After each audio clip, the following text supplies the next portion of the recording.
Hai Sobat Film, jumpa lagi di channel Sinopsia. Kali ini saya akan membahas sebuah film drama romance science fiction berjudul The Giver. Sekali lagi, saya mengingatkan bahwa konten ini mengandung full spoiler. Setelah bumi mengalami kehancuran, manusia membangun kembali kehidupannya di komunitas yang berwarna hitam putih. Komunitas itu dipimpin oleh para tetua yang dipimpin oleh seorang Chief Elder. Untuk menjaga kedamaian dan harmoni, semua hal yang mengancam persatuan pun disingkirkan.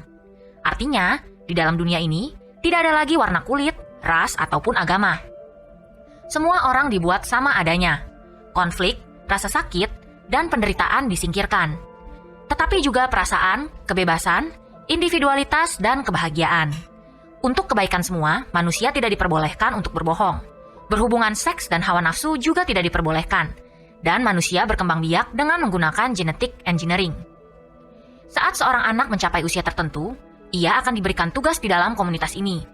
Suatu hari sebelum upacara kelulusan, Jonas yang berusia 18 tahun sedang bersepeda dengan kedua temannya, Fiona dan Asher, pergi menuju ke Nurturing Center. Tidak seperti temannya, Jonas merasa cemas dan tidak tahu masa depan apa yang sedang menunggunya. Ia merasa berbeda dengan teman-temannya dan terkadang ia melihat warna-warna yang hanya bisa dilihat olehnya sendiri. Mereka tiba di Nurturing Center, di mana ayah angkat Jonas bekerja merawat anak bayi yang belum dialokasikan ke sebuah keluarga. Anak bayi yang bernama Gabriel itu menangis, tetapi ayah Jonas berusaha untuk menenangkannya dengan memanggil namanya. Jonas berkata bahwa anak yang belum dialokasikan ke sebuah keluarga tidak boleh diberi nama. Tetapi ayah Jonas mengatakan memanggil nama bayi itu bisa menenangkannya. Jonas melihat ke arah Fiona dan ternampak rambutnya yang berwarna merah. Ia mengabaikannya dan melanjutkan pekerjaannya. Di penghujung hari, mereka bertiga pergi mengunjungi air mancur kesukaan mereka. Mereka berbicara tentang wisuda mereka dan berjanji apapun pekerjaan mereka kelak, mereka tetap akan menjadi teman. Malam itu, Jonas mengungkapkan kecemasannya pada saat makan malam. Ayahnya, ibunya, dan adiknya Lily saling berbagi tentang hari mereka. Ibunya meyakininya bahwa para tetua tidak pernah salah dan mereka telah memperhatikan Jonas semenjak ia baru lahir. Pastinya, mereka akan memilih peran terbaik untuknya. Omongan ibunya ini tidak menenangkan Jonas. Keesokan paginya, hari wisuda itu pun telah tiba. Chief Elder muncul sebagai sesosok hologram dan memimpin upacara kelulusan itu. Acara tersebut dimulai dengan penghargaan bagi para tetua yang baru saja pensiun dan akan dipindahkan ke suatu tempat, yang mana tempat itu adalah rumah pensiunan bagi masyarakat mereka. Setelah itu, anak-anak yang baru lahir diberikan ke ibu baru mereka. Anak-anak berumur 9 tahun diberikan simbol kemerdekaan dan tanggung jawab. Setelah itu, Jonas dan para wisudawan lainnya naik ke atas panggung untuk diberikan perannya masing-masing. Fiona diberikan peran sebagai perawat anak. Asher ditugaskan sebagai seorang pilot drone. Para tetua itu melompati nomor urut Jonas. Sampai pada akhirnya, semua wisudawan sudah meninggalkan panggung. Para tetua meyakinkan penonton bahwa ini bukanlah sebuah kesalahan. Mereka bermaksud untuk memilih dengan hati-hati, karena mereka tidak ingin mengulangi kesalahan itu lagi. Karena Jonas adalah seorang anak yang pintar, berintegritas, berani, dan berkapasitas, ia dipilih menjadi receiver of memory atau penerima memori.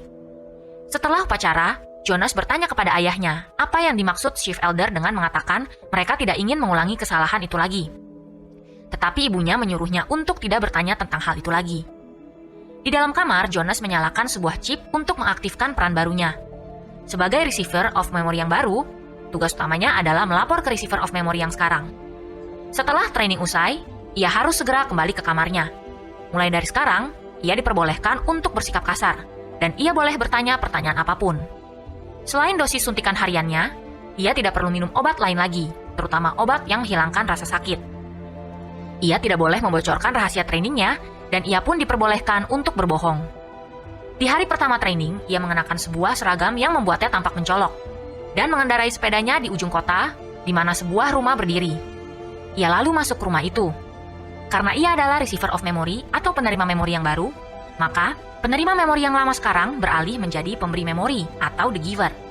The Giver duduk di atas kursinya dan meminta Jonas untuk duduk berseberangan dengannya. Semua orang yang menetap di komunitas itu sama sekali tidak memiliki memori masa lalu, kecuali satu orang, yaitu si penerima memori. Pada saat para tetua membutuhkan nasihat di luar pengalaman mereka, maka mereka akan pergi ke si penerima memori masa lalu untuk menerima nasihat. Karena sekarang Jonas adalah si penerima memori yang baru, The Giver harus menceritakan tentang sejarah ini kepadanya. Jonas melihat sebuah tanda di pergelangan tangan The Giver, The Giver melihat Jonas memiliki tanda yang sama di pergelangan tangannya. Saat mereka berpegangan tangan, tiba-tiba Jonas berpindah ke sebuah dunia yang tidak pernah ia lihat sebelumnya. Tempat itu sangat dingin dan ia dikelilingi oleh suatu benda yang dinamakan salju. Ia melihat sebuah kereta dan menaikinya sampai ke sebuah rumah, di mana di dalamnya terdapat sebuah keluarga yang sedang menyanyikan lagu-lagu Natal. Seketika itu, Jonas kembali ke ruangan The Giver. The Giver mengatakan bahwa ia akan belajar tentang apa itu perasaan.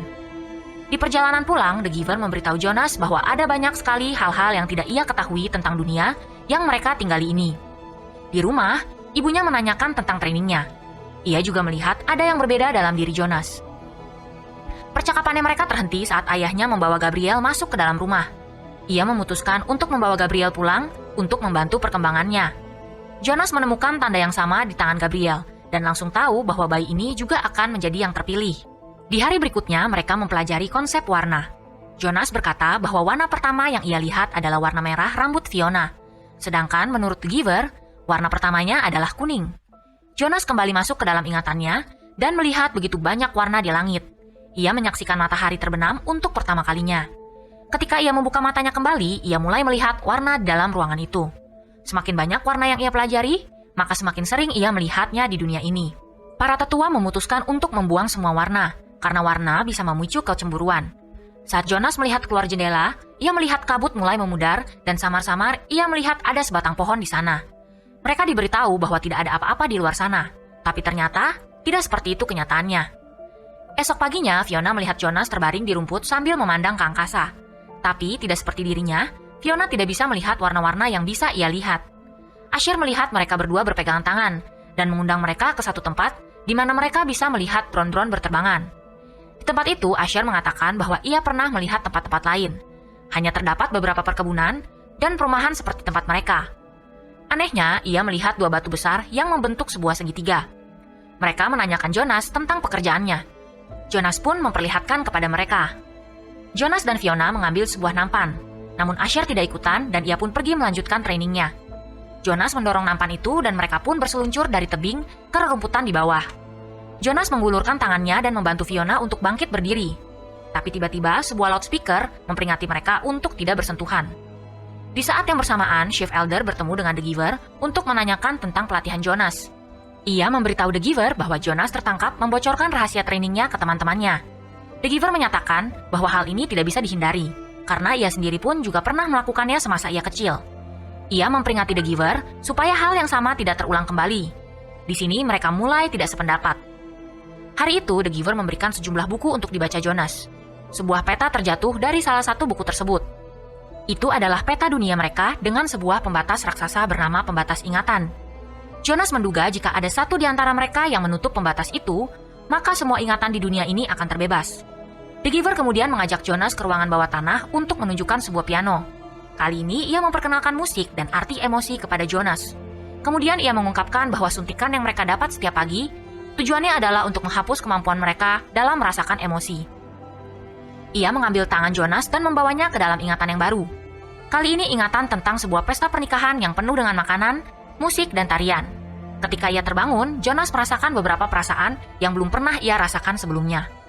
Ketika ia pulang ke rumah, ia mengajarkan Lily cara menari. Orang tua mereka melihatnya dan terlihat tidak senang. Sebuah pesan hologram dari Chief Elder tiba-tiba memotong pembicaraan mereka. Mereka pun mulai beraktivitas, sementara ibunya berbicara dengan Chief Elder. Chief Elder tampak khawatir dengan pelatihan Jonas, tapi Jonas meyakinkannya bahwa pelatihannya berjalan baik-baik saja. Sebelum keluar, Jonas mengambil sebuah apel dan menggunakannya untuk mengelabui alat suntikan itu. Chief Elder meminta ibu Jonas untuk lebih memperhatikan Jonas. Selama beberapa hari, The Giver mengajarkan Jonas segala sesuatu tentang dunia masa lalu. Ia memperlihatkan kepada Jonas beberapa kehidupan orang-orang dari budaya dan agama yang berbeda. Ia juga bercerita tentang hewan-hewan yang pernah hidup di dunia ini, dan semua momen-momen penting bersejarah yang pernah terjadi. Jonas merasa takjub dengan semua yang ia pelajari. Semakin banyak yang ia tahu, semakin besar juga rasa keingintahuannya. Ia mendambakan dunia lama karena dunia itu terasa lebih sempurna. Di suatu titik, The Giver memutuskan bahwa Jonas sudah siap untuk merasakan rasa sakit. Ia memegang tangan Jonas, dan ia diperlihatkan seekor gajah yang dibunuh oleh para pemburu ilegal. Saat Jonas terbangun, ia langsung menangis terseduh-seduh. The Giver menghiburnya. sambil memperingatinya bahwa rasa sakit yang baru ia alami bukanlah apa-apa. Malam itu, Jonas jadi tidak bisa tidur dan mencoba untuk menenangkan Gabriel. Ia bercerita tentang binatang dan memperlihatkan ke Gabriel dengan memegang tangannya. Saat itu, Jonas tersadar bahwa Gabriel bisa saja kelak menjadi penerima memori yang berikutnya. Ia melihat Fiona dari jendelanya dan bermimpi tentang dirinya. Di dalam mimpinya, mereka berdua berciuman di tengah hutan. Jonas memberitahu The Giver tentang mimpinya, dan The Giver berkata bahwa mimpi itu adalah gabungan dari fantasi dan realita. Ia menjelaskan kepada Jonas bahwa perasaan yang ia rasakan selama ini adalah cinta.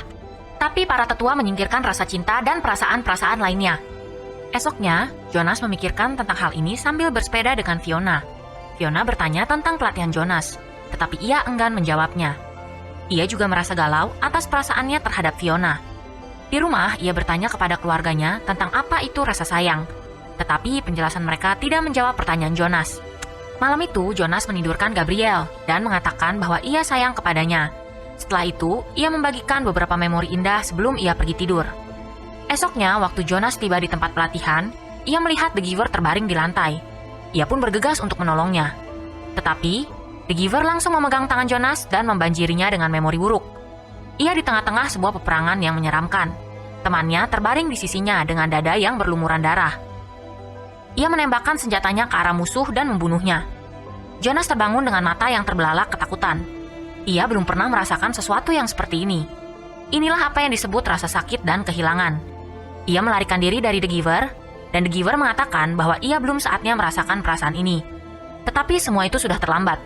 Jonas tidak lagi ingin merasakan perasaan yang seperti ini. Lantas The Giver pergi menemui Rosemary. Dia adalah penerima memori yang ditugaskan sebelum Jonas. The Giver melihat Rosemary di dalam memorinya sendiri. Sambil menangis, ia pergi menjauh. Di saat yang sama, Jonas melihat Asher di padang rerumputan. Asher melihat Jonas yang bertingkah aneh dan pergi meninggalkannya. Jonas merasa linglung sambil melihat anak-anak di sekitarnya bermain. Mereka tidak tahu perasaan sakit dan kehilangan yang ia rasakan pada saat ini. Fiona menghampirinya dan akhirnya ia pun menyerah. Ia memberitahu Fiona ia sudah tidak mau lagi menjadi penerima memori. Ia juga memberitahu Fiona bahwa selama ini mereka semua hidup dalam kebohongan. Fiona berpikir bahwa Jonas sudah sedikit gila. Lalu, Jonas meminta Fiona untuk bertemu dengannya di air mancur itu. Jonas pergi ke rumah Giver dan melihatnya sedang menonton sebuah memori. Akhirnya, The Giver bercerita kepada Jonas tentang Rosemary. Rosemary ternyata adalah anak The Giver, sekaligus penerima memori sebelum Jonas. Saat itu, Rosemary baru menerima pelatihan selama 2 bulan, dan ia memaksa untuk diperlihatkan perasaan sakit. Lalu ia pun diperlihatkan seorang ibu yang kehilangan anaknya. Tapi sayangnya, memori tersebut terbukti terlalu menyakitkan untuknya. Esoknya, ia pergi menemui para tetua dan meminta untuk dipindahkan ke suatu tempat. Jonas merasa tidak ada yang aneh dengan Rosemary dipindahkan ke suatu tempat. Tetapi kemudian, The Giver memandang Jonas dengan mata yang sinis, lalu memperlihatkan sebuah video tentang orang yang dipindahkan ke tempat itu. Jonas melihat sebuah video yang menunjukkan ayahnya sedang mengurus sepasang bayi kembar. Ia pergi ke sebuah ruangan dan menyuntik salah satu bayi itu tepat di keningnya. Di dunia mereka tidak boleh ada 2 individu yang serupa. Maka salah satu dari mereka akan dipindahkan ke suatu tempat. Jonas melihat dengan ketakutan karena bayi itu perlahan berhenti bergerak. Bayi itu meninggal dan ayahnya bertingkah seolah-olah tidak terjadi apa-apa. Ia tidak tahu bahwa ia baru saja menyuntik mati bayi itu. The Giver mengatakan bahwa mereka tidak mengerti konsep kematian karena mereka tidak pernah diajarkan tentang itu. Kenyataannya, jika seseorang dipindahkan ke suatu tempat, artinya mereka dibunuh dengan suntikan beracun. Jonas marah dan bertanya kepada The Giver, mengapa tidak ada orang yang pernah melakukan apa-apa tentang hal ini. The Giver mengatakan percuma, karena orang-orang itu tidak pernah merasakan apa-apa. Setelah pelatihan, ia pergi ke air mancur dan melihat Fiona sedang duduk termenung tanpa emosi. Ia tidak suntik obat kebal pada hari itu dan sekarang ia dipenuhi dengan perasaan-perasaan. Jonas memegang tangan Fiona dan bertanya tentang perasaannya. Kemudian Jonas mendekat dan menciumnya. Mereka merasakan kupu-kupu yang menari di dalam perutnya. Jonas mengatakan bahwa ada lebih banyak lagi perasaan lainnya. Tetapi Fiona memutuskan untuk meninggalkan tempat itu. Sepulangnya di rumah, Jonas tidak duduk untuk makan malam bersama keluarganya, dan hal itu membuat ibunya khawatir. Ia bertanya Gabriel ada di mana. Ayahnya mengatakan Gabriel tidak lulus tes kedewasaan dan ia akan dilepaskan ke suatu tempat. Orang tuanya bertingkah seolah tidak ada apa-apa, tetapi Jonas tahu apa yang sebenarnya terjadi. Suatu tempat artinya adalah hukuman mati. Ia mengemas barang-barangnya dan kabur dari jendela. Tetapi ia dicegat oleh Asher. Asher menanyakan tentang tingkah Jonas yang aneh dan ia pun melarang Jonas untuk melarikan diri. Ia mencoba untuk menangkap Jonas, tetapi Jonas memukul wajahnya. Ia menaiki sepedanya dan mengayuhnya ke rumah The Giver. Sesampainya di sana, ia meminta pertolongan The Giver dan ia pun menyanggupinya. Mereka menyusun sebuah rencana. Jonas akan membawa Gabriel pergi ke perbatasan memori dan membebaskan semua memori manusia. The Giver akan tinggal di sini dan membantu semua orang yang baru saja mendapatkan memorinya kembali. Ia bertanya mengapa The Giver tidak melakukan apa-apa selama ini. Tetapi sebenarnya, The Giver sedang menunggu seseorang seperti Jonas untuk datang membantunya. Di lain tempat, ibu Jonas melapor ke Chief Elder setelah Asher melaporkan tentang Jonas kepadanya. Mereka mulai mengeluarkan semua file aktivitas Jonas selama ini dan mulai mempelajarinya. Di rumah The Giver, hologram Chief Elder muncul dan mengumumkan bahwa Jonas sedang dalam pencarian. The Giver memberikan sebuah peta kepadanya dan memberikan sebuah memori terakhir yang melambangkan keberanian. Jonas mengendarai sepedanya ke ruang perawatan dan mencari Fiona. Ia berhasil meyakinkan Fiona untuk membawanya ke ruangan di mana Gabriel disimpan.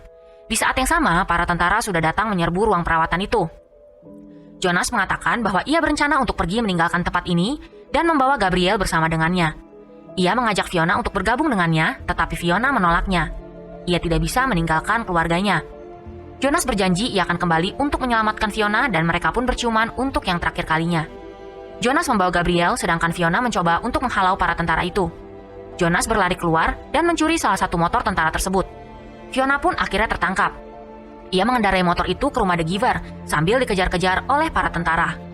Sesampainya di sana, ia menarik sebuah nafas panjang dan melompatkan motornya itu ke ujung jurang. Ia terjatuh menembus kabut dan mendarat di atas sebuah daratan. Karena para tetua tidak bisa mengikutinya, mereka menangkap Asher dan Fiona dan menginterogasi mereka. Di saat yang sama, Jonas sudah mencapai gurun pasir dan ngebut menuju ke perbatasan. Kembali ke markas, para tetua sekarang sudah mengetahui rencana Jonas dan menangkap The Giver. The Giver terbangun di dalam penjara bersama Fiona. Para tetua itu membuat sebuah upacara untuk mengenang kematian Jonas, untuk menutupi kejadian yang sebenarnya terjadi. Chief Elder memberitahu Asher bahwa sepertinya Jonas masih hidup. Ia memberikan misi kepada Asher untuk mencari dan membunuh Jonas. Asher menerima misi itu, tetapi ia merasa bimbang karena Jonas adalah sahabat terdekatnya. Kembali ke gurun, Jonas meninggalkan motornya dan mulai berjalan. Seketika, sebuah drone terbang di atasnya disetir oleh Asher. Jonas memohon kepada Asher untuk membiarkannya pergi. Jonas mulai berlari, tetapi magnet dari drone itu menarik Jonas ke atas. Kemudian Asher menerbangkan Jonas ke dekat sebuah air terjun dan melepaskannya. Asher tidak bisa membunuh temannya, maka ia melepaskan Jonas di sana agar ia bisa melarikan diri. Ia menunggu sampai ia bisa melihat Jonas keluar dari air, lalu ia pun pergi dari sana. Chief Elder menanyakan status misinya kepada Asher. Asher berbohong dan mengatakan kepadanya bahwa Jonas sudah meninggal. Di luar, Jonas dan Gabriel keluar dari air dan melanjutkan perjalanannya menuju ke perbatasan. Walaupun berkali-kali ia hendak menyerah, tetapi memorinya tentang Fiona memberinya kekuatan untuk melanjutkan perjalanannya. Ia harus berhasil agar ia bisa kembali untuk menyelamatkan Fiona. Di saat yang sama, ibu Jonas mengeluarkan Fiona dari penjara dan akan melepaskan Fiona ke suatu tempat. Fiona memberitahu ibu Jonas bahwa ia sudah mengerti tentang apa yang Jonas katakan kepadanya. Dia sudah merasakan hal-hal yang tidak pernah ia rasakan sebelumnya, dan ia sudah tidak ingin lagi hidup secara hampa seperti ini. Di luar, Jonas sekarang berada di sebuah pegunungan es. Mereka melawan rasa dingin di perjalanan menuju ke perbatasan. Jonas mengecek petanya. Ada sebuah menara yang dekat dengan perbatasan di sana. Di lain tempat, Fiona dibawa ke suatu ruangan di mana ia akan dilepaskan ke suatu tempat. The Giver tiba di ruangan satunya bersama para tetua lain. Ia memohon kepada para tetua untuk menghentikan semua ini dan membebaskan para tahanan. Chief Elder mengatakan bahwa rasa cinta tidak akan bisa menyelamatkan siapapun di sini. Cinta bisa berubah menjadi nafsu, dan nafsu bisa berubah menjadi keinginan untuk membunuh. Manusia adalah makhluk yang lemah dan egois. Seharusnya The Giver mengerti, jika manusia diberikan pilihan, mereka selalu memilih pilihan yang salah. Di saat yang sama, Jonas terbangun di tengah-tengah turunnya salju. Ia jatuh pingsan kedinginan sambil memeluk Gabriel di sisinya. Ia melihat kereta salju itu seperti di dalam memorinya. Ia menaiki kereta tersebut dan menungganginya sampai ke menara perbatasan itu. Ia melewati sebuah force field dan bersamaan dengan itu, jutaan memori dilepaskan kepada manusia. Jonas dan Gabriel tiba di rumah itu dan merasa senang karena rumah itu nyata adanya. Di dalam hatinya, ia tahu bahwa Fiona bisa selamat dan mereka akan segera bertemu. Film pun usai. Terima kasih untuk kalian yang sudah menonton video ini dari awal sampai habis. Jika kalian suka dengan video ini, jangan lupa tekan subscribe, like, dan komen ya. Sekian dulu video ini. Kami dari Sinopsia pamit undur diri.